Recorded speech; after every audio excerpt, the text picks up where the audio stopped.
자, 여러분 안녕하세요. 오늘 이 시간에는 근거의 적절성을 파악하며 읽기에 대해서 공부를 할 거고요. 우리 교과서 164쪽이 되겠습니다.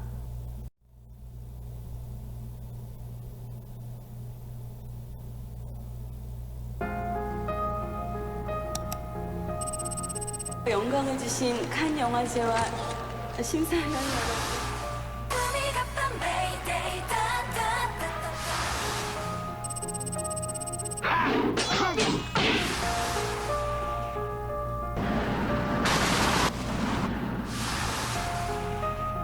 여러분, 불법 다운로드.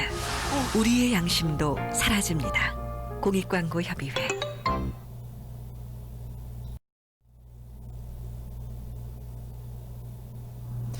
자, 공익광고 내용을 잘 살펴봤는데요. 이 광고에서 하고 싶은 말이 무엇인지 여러분 각자 생각을 해보기 바랍니다. 예를 들면 불법 다운로드를 하지 맙시다. 또는 불법 다운로드는 좋지 않습니다. 그리고 불법 다운로드는 여러 사람에게 피해를 줍니다. 등으로 우리가 생각해 볼 수 있겠습니다.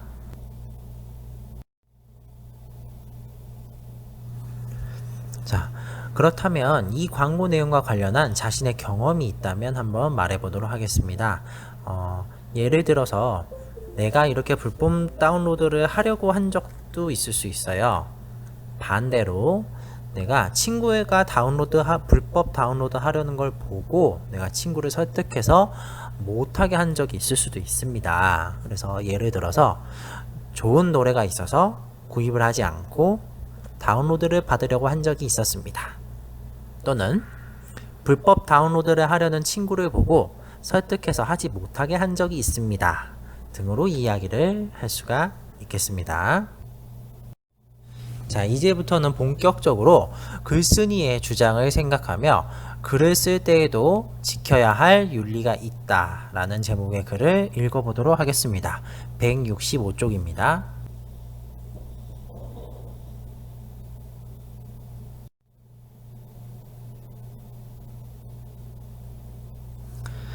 우선 글쓴이의 주장을 제일 먼저 확인할 필요가 있습니다. 보통 이런 글은 글쓴이의 주장이 굉장히 명확하게 나와 있습니다. 그래서 글을 쓸 때에도 다른 사람에게 피해를 주지 않으려면 규범을 지켜야 한다. 이게 바로 이 문단에서 글쓴이가 말하고 싶은 내용이 될 것입니다. 즉, 글쓴이의 주장이라고 할 수 있습니다. 그리고 여러분들 지금 읽다 보면은 쓰기윤리라는 말이 아마 나올 겁니다. 이 쓰기윤리가 어찌 보면 이 문단의 가장 핵심 키워드가 된다고 볼 수 있습니다. 자, 이제 글쓴이가 보통 이런 글을 쓸 때에는 자기 주장만 말하는 게 아니라 이 주장을 뒷받침해 줄 수 있는 근거들을 제시를 합니다. 그래서 이 글에도 역시 글쓴이의 주장을 뒷받침할 수 있는 근거들이 나와 있습니다. 그 첫 번째 내용입니다. 한번 읽어보세요.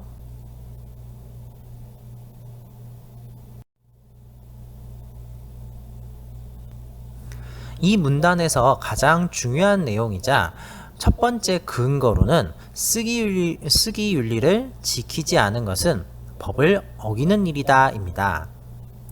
근데 여러분들도 이제 직접 글을 읽어봐서 알겠지만 예를 들어 이 부분 아마 보일 겁니다.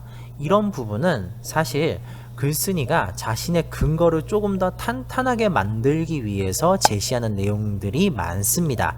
그래서 이런 표현이 나온다면 글쓴이가 자신의 주장을 뒷받침하는 근거, 이 근거를 조금 더 탄탄하게 하려고 우리에게 제시하는 내용이구나 라는 걸 생각하고 읽어본다면 조금 더 접근하기 쉽습니다. 다음은 두 번째 근거 내용입니다. 165쪽과 166쪽까지 있는 내용이고요. 한번 읽어보세요.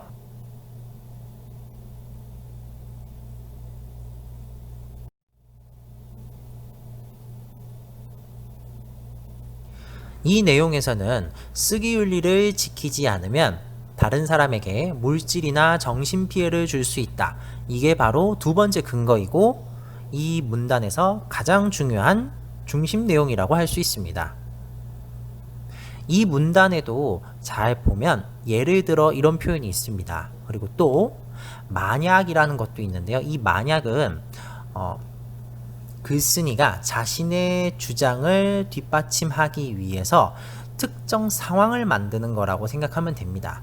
이럴 경우에 이런 문제가 있기 때문에 나의 주장대로 해야 한다. 보통 이런 식의 구조를 갖는 글이거든요. 그래서 이런 만약이라는 것도 이런 표현도 봤을 때 이 부분은 글쓴이가 자신의 주장을 조금 더 사람들에게 잘 설득하기 위해서 특정 상황을 만들어서 제시를 하는 거구나 라고 생각하면 됩니다. 그리고 다음 문단은 세 번째 근거 내용이고요. 한번 읽어보시기 바랍니다.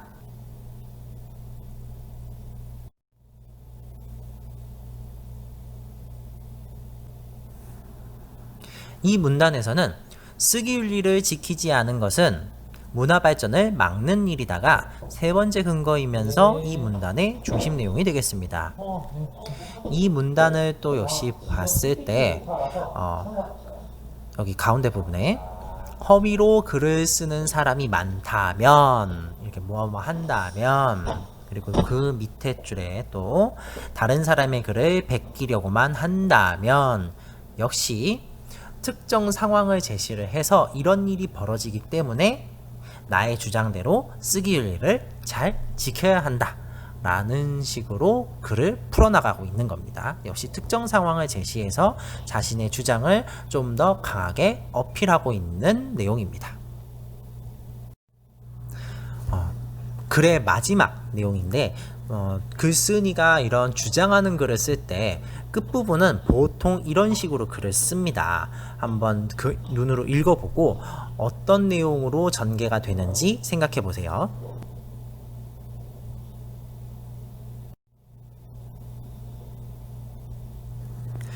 이 글은 글쓴이의 주장하는 글의 맨 마지막 문단이고요. 이런 부분은 보통 앞의 내용을 정리하면서 자신의 주장을 한 번 더 강조하는 내용이 많습니다. 실제로 이 글도 비슷한 구조를 갖고 있어요. 그러므로 글을 쓸 때 출처를 정확히 밝히고 자신을 속이지 않으며 거짓된 내용은 쓰지 않아야 한다.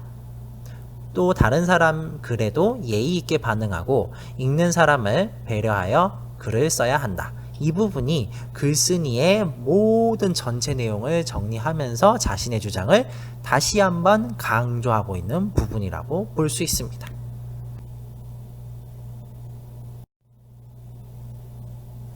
다음은 우리 교과서 167쪽 3번입니다. 글을 쓸 때에도 지켜야 할 윤리가 있다를 읽고 친구와 묻고 답하기 놀이를 하며 내용을 알아봅시다. 우선 질문을 만들어야겠죠. 그래서 글에서 답을 찾을 수 있는 질문. 예를 들면 이런 것들이 있겠죠. 글쓴이가 주장의 근거로 제시한 것은 무엇인가요? 이런 것들은 세 가지 근거를 이미 제시를 했기 때문에 그것만 찾아보면 답을 충분히 낼 수 있는 질문입니다. 나머지 하나는 여러분들이 직접 만들어 보세요. 또 그 다음에 친구의 경험이나 다짐을 묻는 질문. 그래서 예를 들어 이런 것을 또 물어볼 수 있겠죠. 쓰기윤리를 지키기 위해서 평소 어떤 노력을 했나요? 이런 것들은 다짐을 물어보는 질문이라고 볼 수 있습니다. 역시 나머지 하나는 여러분들이 직접 만들어 보세요.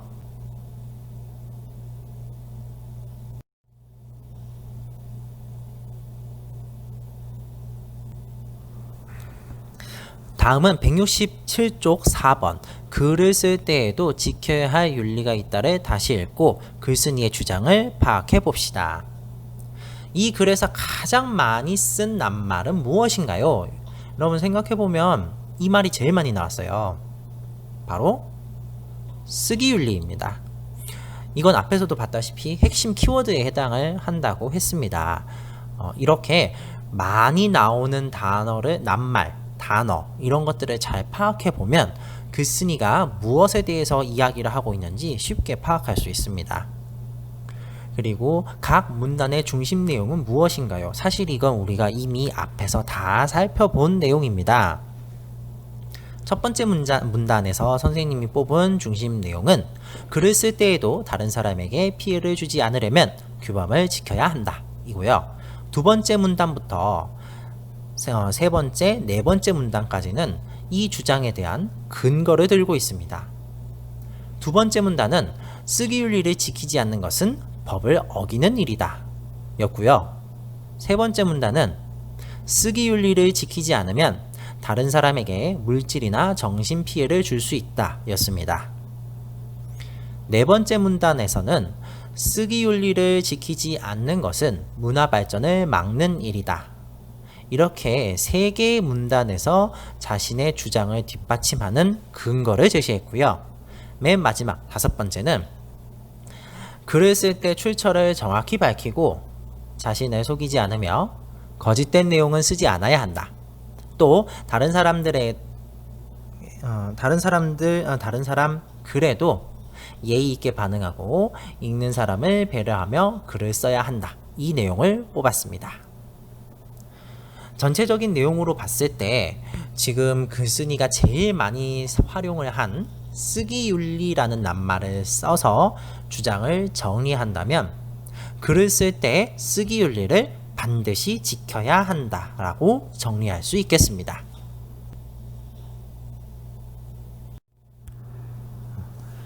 다음 시간 내용은요. 주장에 대한 근거가 적절한지 판단해보는 시간을 갖도록 할 텐데요. 이건 굉장히 중요한 내용입니다. 사실 말만 멋있게 한다고 하면요. 주장과 근거가 전혀 관련이 없는데도 듣는 사람 입장에서는 그럴듯한데 라는 착각을 할 수가 있습니다. 그런데 우리가 상대방의 주장을 객관적으로 파악하려면 저 주장과 근거가 서로 연결이 되는지 그리고 근거 자체는 적절한지를 판단할 수 있는 눈이 반드시 필요합니다. 그래서 다음 시간 내용은 근거가 적절한지 판단해보는 시간을 갖겠습니다.